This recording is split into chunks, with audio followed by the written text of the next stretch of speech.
I'm assuming if I unplug this lead and plug this in, we should be all good. Me and Luke are just trying to give you guys a bit of what we do here in Sydney. We do meet a lot of highly educated, smart individuals that own these $30, $40 million properties. We do have the luxury of being able to talk to them firsthand because we do design and construct the entire automation system around them to tailor their lifestyle. So it's all the wisdom and stuff they share with us, we want to be able to share it to you guys.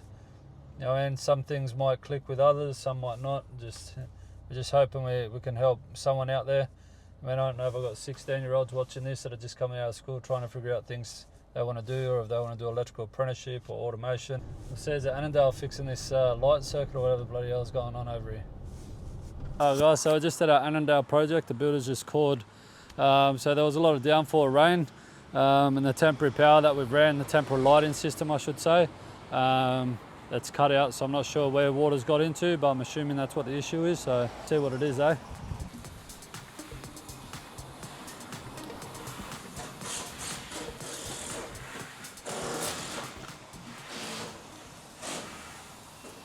Good load of this place. Temporary power to the board, I think we ran from the back right board. We'll go have a look at that. If you look on the ceiling, that's actually the finished ceiling. There's no drop ceiling or anything like that. As you can see, I've got a light here. This whole place is Darley control 4 again. This is going to be a big track light that we run on the ceiling.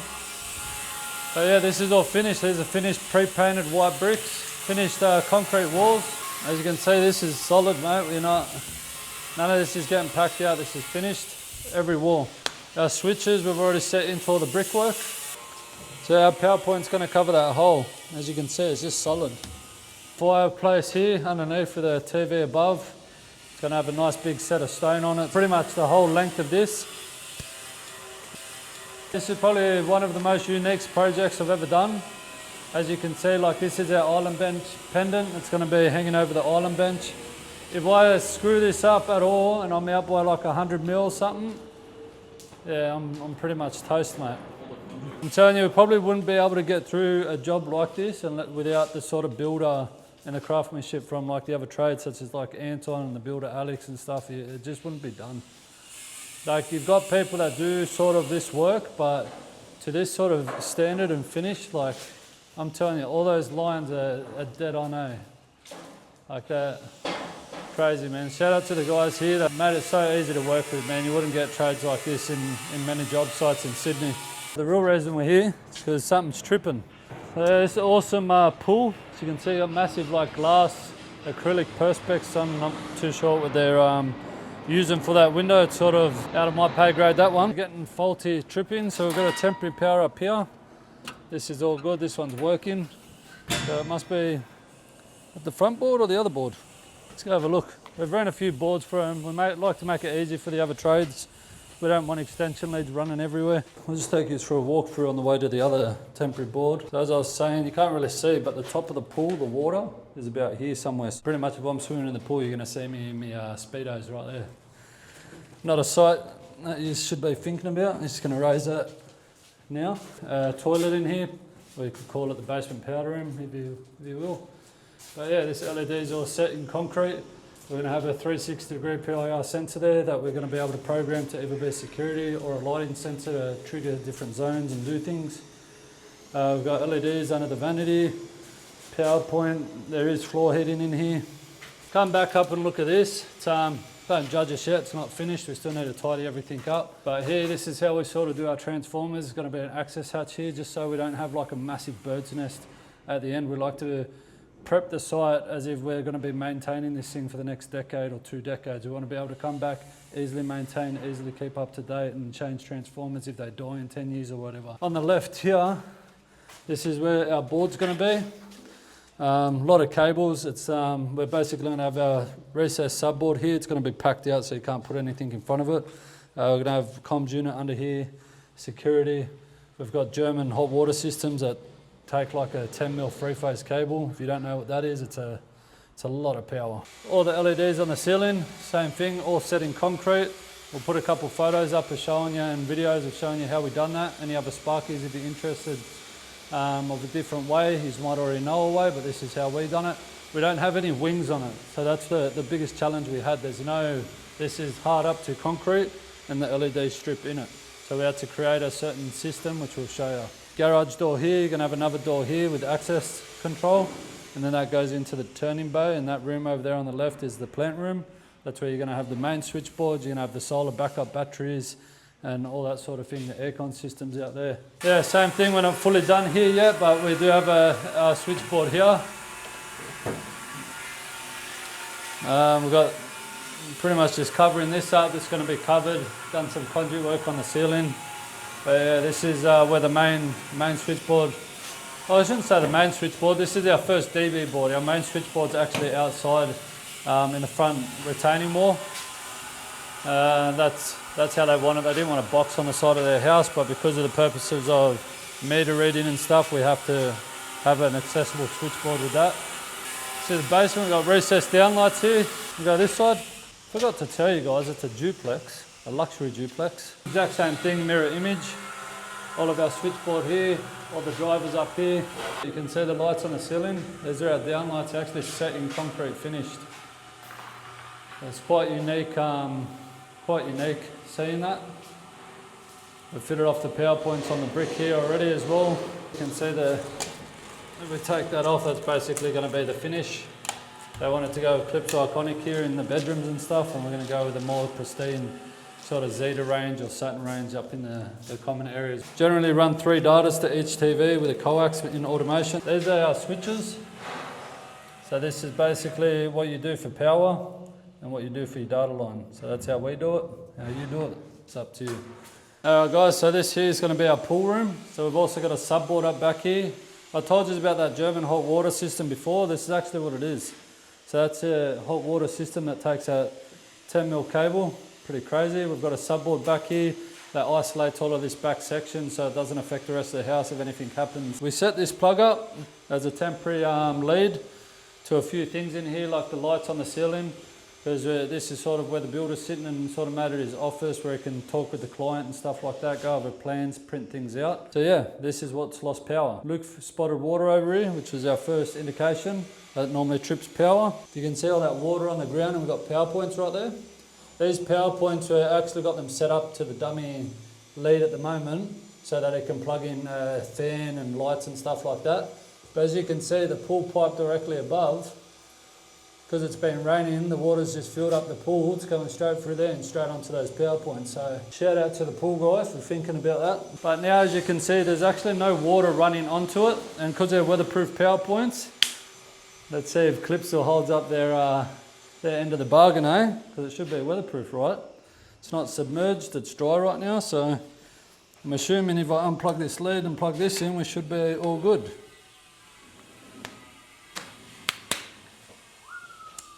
Look at that, guys. So yeah, that's the problem there. I'll just let the builders know. So man, we think of other trades, but sometimes trades don't think of us. So let us know in comments below if you think that is a no-brainer not to put an open pipe from a pool upstairs straight onto a live power point. You let us know. I reckon my first year apprentice that's been with me for 1 week would know better than that. So each to their own. Let's go get it. It's probably the best outcome that we wanted. Obviously, when we hear that our lights are tripping or something, as an electrician, you always think of the worst thing. But it's always good to remember just to go back to the basics. Always start from the most simplest things, and normally is that every time. First thing we done is check the extension lead. Had power, looked at the area, seen that there's water, identified water in that area, looked at where the water came from, straight onto the power point. It's all common sense, you ain't got to be a sparker to understand that. But yeah, unfortunately jobs like this, because we have good I don't know, it's good relationships with our builders and stuff. We're not going to call them a charge out for this sort of thing. But keep it in mind, just things like that. If you are a builder and you have an electrician that's not as lenient as we are, just look at things like that, where water is and stuff like that, identify it, and you can normally fix it yourself rather than paying like $400, $600 call out fee for someone to come look at it in the event of emergency. So there's a cool job here in Annandale. This job's called Onyx, so we'll have a big showcase video for this. Keep that in mind, Project Onyx. Before we scoot off, guys, we'll quickly show you the master bedroom. So same thing, all the ceilings finished concrete. The walls here were actually chased in. So if you can see, we've chased our switches in, wall lights, power points. Got this nice big arc on the roof here that actually goes up to windows up there. Because they're out of reach, we've ran cables off the automation to be able to open and close those motorised windows to let in some nice breeze, some nice airflow in here. We've got LEDs, everything up there, but I'm going to save all of that for the showcase and stuff later. It's an unreal job. All of this bridge here, it's going to have LEDs through it. Nice big chandelier hanging from the ceiling there. You can imagine the amount of thought that goes into a job like this. We literally cannot rerun a cable after the concrete's been poured, in most cases. The two other bedrooms, there's a bathroom there, shower, the same thing. All the downlights got a nice big arc, the opening windows off the automation. Or here you're gonna have a bed with all of your switches on the side and stuff. It's quite a unique design that we've got to deal with here. They're pretty much battening straight onto this, so like we can't cross over either. It makes it very difficult, so we have to go like under in the cavity and around. We have to go up here so they can open and close blinds. It's a unique job, we love it, we love a challenge. It's very hard trying to get someone and trust them to do this, because if you screw that up, yeah, you know what I mean, the whole design of this room from the architect and the designers that you paid hundreds of thousands for is just ruined. Yeah, a lot of pressure for us, but we love it, mate. That's what we do. ORRIVIAN, baby. 2746. Sort of recessed seat here where you can sit and read a book or whatnot, because this actually is a massive window that overlooks a garden here. It's going to have all sorts of plants in here that attract butterflies and stuff like that, so it's actually going to be really nice. We've got a massive skylight there with an LED in it that's going to be nice. We've got garden lights around here, so yeah, it's going to be a really nice spot here. It might not look like it now, but got irrigation there, so we're going to tuck the power point in around the corner there so it's sort of not visible, so it's not an eyesore, because you don't want to take away from this beautiful scene. What the hell that is? So I've looked it up on ChatGPT, as everyone does. This is actually called the Hunter Bailey Memorial Church. Quite an amazing landmark there, that church. I'm not going to pretend I know much about it, because I don't. I only know a lot about electrical. Early history and founding. The church was built between 1886 and 1889 and opened for worship on the 23rd of February 1889. The point of this building is they're trying to do the same thing and they want to try to outlive that. See if Alex can pull it off, eh? Yeah, mate. Crazy. I don't know, bamboo sticks or something. Alright guys, we're just going to Cafe Sienna. If you're in the area, crack a bacon and egg burger they do here. Good coffee and good frappes. Put some respect on my name. We got the apple, pineapple, and mint. I think we only drink beer down at the pub every lunchtime. Well, you're wrong, we're the healthy tradies. We're different. We're a different breed, different caliber. Put a bit of respect on ORRIVIAN, eh? Let's go. Where we got taxpayers' money going? Like a fucking bullet jet. We'll just quickly go past the bloody hell, mate, that burps. That's like a skunk's up. Oh hell, you have a teary eyes. Did you burp? You did, eh? I think you did. Bloody hell. Knocked me fucking socks off, that did. Anyway, on the way out to, I don't even think, got brain fog. We're going to head past Rod Point, which is a job that we finished last year. It's on the way to the project, so we thought we'd just give you a quick drive-by.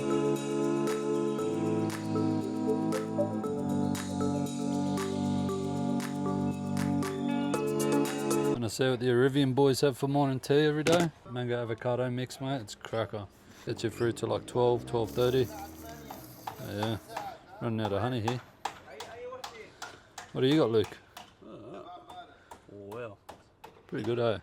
We're in the basement of our Aurora Bay project. It's not the best conditions, but this is the lifestyle of a trader. You don't always get the best conditions, but you have to make things work. So we are in roughing stage. We're starting to mark up, run some cables. So there is a bit of a process. We're going to take you through that process, but the first thing we always talk about in the morning when we're on a job like this with the boys, we have a bit of a toolbox talk, and we just say, you know, you got to be careful of your surroundings, where you're working, because it's really important, because there is a lot of hazards. So safety is a big priority. We don't want anybody getting hurt. We don't usually start roughings at this stage. Usually it's clean skin, but unfortunately it is the start of the year. So a lot of our builders are getting back into it, and this builder politely asked if we could get to the job. Because there are other trades on the site, we needed to set up temporary power, which we've done at the front of the property and the back of the property. So we got 2 switchboards for the trades, and obviously down here it's really dark. So I'm just going to show you why we done temporary lighting. As Chris walks towards the hallway, how are you going to work in something like that, right? So that's why you need a Sparky, right? We're the most important trade because we give light and life. I just want to do a quick walkthrough of each room. So currently we are in the garage. A lot of people do have garages, but does everybody have a turntable? I don't think so. So there is a turntable right here. Obviously, because it's a small area, it's a lot easier if you have a turntable, automatically turns your car. What the builder decided to go through with as well is a designer LED car park lines. So when you reverse in, you pretty much have a car spot with LEDs. So you don't have that, but it's the same concept on the roof. So we have LEDs going across the ceiling all the way for light, and potentially it might go down the walls. We're not sure yet on the final concept, but that's pretty cool. This floor is going to be polished concrete. As you can see, it's all protected for that reason, but once it's polished, it's going to look schmick. Now this area, I know it looks like a schmozzle, but it's going to be a wine bar in there. So you're going to have a massive wine rack. You're going to have seats, so the owners can sit in there. They can do wine testing, tasting, whatever they have to do with their cheeses. There's a lift right there, don't forget about that. So that goes all the way up to the first floor, pretty cool. So now this is an area I really love because I go every day, which is the gym. I absolutely love the gym. On this side, we have an ice bath with nice LEDs. You also have a sauna, which is hectic. Same as Chris, he loves his saunas. You can see his setup right here. Hectic setup, I love his setup. We're really about our health and wealth. So you can get all the money, but you've got to protect your health, which is why I love gyms and these setups, because it's so important. It's a necessity to any person, no matter what industry you're in. We also got all equipment here. So these conduits are actually floor boxes. So we have power and we have data, because these machines, you know, they're worth tens of thousands of dollars, so they take data ports. You might have a bike that's worth like 20K that you ride on, that's similar to like the Tour de France. High class equipment in here. But yeah, so this isn't the first time we've been on the job. We were actually here before the concrete was here, when it was just dirt, putting in conduits for these floor boxes. So yeah, we've been on the job for a long time. But yeah, let's move away from the gym. This is our switchboard room. As you can see, we've got all our plans here. We've got a bit of spray paint, just with all our boards. So here we're gonna have a solar system here with a backup. Obviously backup means pretty much we can put stuff like the garage door, fridges, pumps, the control equipment, anything that is a major necessity. If the power has a blackout, the Tesla batteries will back up the house. So that's something that's really important, like a house like this, especially when if you have big storm waters in basements, if water's flooding in and needs to pump out, say if you're not home and the siren's going off. Luckily it is automation, so it'll alert your phone, which is really awesome, but you need backup power in a house like this. Our switchboard's gonna go here. Our Control 4 equipment. This house is an automation house, ran by Control 4 with Dali wiring. So our Control 4 board's gonna go here, we'll show you that. Comms rack, security. Here you're gonna have a turntable motor, pump motor, pump control box, turntable control box. So yeah, this is the switchboard room. It is the main room. It is the hub, the brain of the house. Very important room. We've got a lot of wiring. We've got a lot of termination in here. We're going to be in here a lot.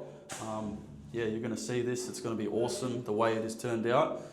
We'll show you just a couple other places of how it looks, but yeah, this is going to be awesome. We're really excited for this project. Like I said, it's not a conventional style wiring. It is all home automation, Control 4 with Dali. So yeah, it's a different type of wiring, and maybe Chris can explain that to you guys, the types of cables we're going to be using, what we're going to be installing. Bit of mushroom, cherry tomatoes, spaghetti. It's not complicated. Pretty good taco. Better than going to the servo, getting a bloody pie, sausage roll with an oat milk. Feel like shit. You're trying to bulk and gain weight. You got to eat a bit more, but eat cleaner, and you're going to feel better when you're working. You don't want to feel like a slug. So in this rough-in stage, we sort of have a plan of attack where we sort of start one task. When that task is done, it's checked off, it's tested. We run mega tests. We make sure everything's all good. Then we go through and we just continue that process. We run power, lighting, and stuff like that. Then we move on to all of your access control, we move on to your security, we move on to all your speakers, surround sound, so on and so forth. Every few weeks we'll come through, we'll just hook the mega up. I mean, it takes us probably half a day to do a proper test. We'd like to do that in houses like this that they spend so much money. You've got anywhere from 10 up to 30 kilometres worth of cabling. We need to be very strict to make sure that none of our cables are getting damaged. What do you reckon this room is? One guess? It's a cinema. We'll start at the back here. So we got a stage, that's at the back, right? We got 2 steps. You walk up the steps, these steps have LEDs, and you have 3 powered motorized recliner chairs. So you got 1, 2, 3. Next to the steps, you have recliner chairs as well. Now at the back, you got a big bulkhead. You've got a cutout inside the bulkhead with the projector, and that projects onto the screen. Behind the screen, you have a sub. You got 3 speakers, so you got a left and a right and a middle. The ceiling speakers, they're gonna be fun because what type of lighting do you reckon's in here? Star ceiling. When you're laying in the chairs, it's literally like you're laying in space. Anybody who's designing a cinema room is that you don't want to build anything out of metal because obviously vibration. So the walls, if you're going to pack the walls out, the ceiling, if you're going to drop the ceiling, do it out of timber because you need to stop vibration because you're going to hear that. On a lot of these jobs, we always think strategy, how can we time save? So we waste a little bit of time doing the conduit in the slab, but we believe, and now we know 100% that that has saved us a lot of time just running these in the slab prior to the structure being up. So yeah, that's worked really well. We just literally pulled it diagonal. We've saved on cable, saved on labour, and yeah, that's worked really well. So we're going to go around now to start pulling all these cables through. You get this hit gun, concrete nail gun. Put one of these on here, and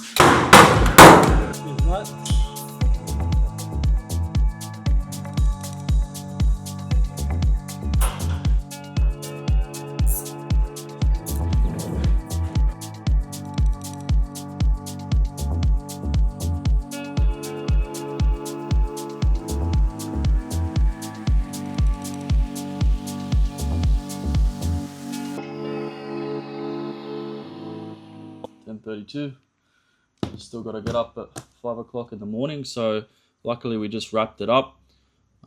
Yeah, new project starting in Dural. I don't know if Chris has got footage there yet, but it's currently in excavation stage. We're actually going to start running some conduits over the next 2 days potentially.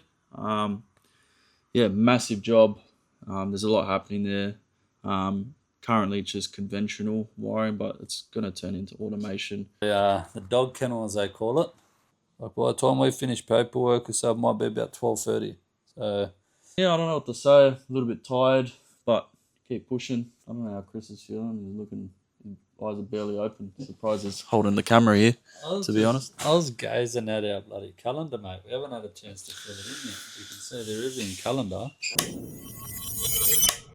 Massive footprint of a house. Beautiful job. Welcome Middle Dural, guys.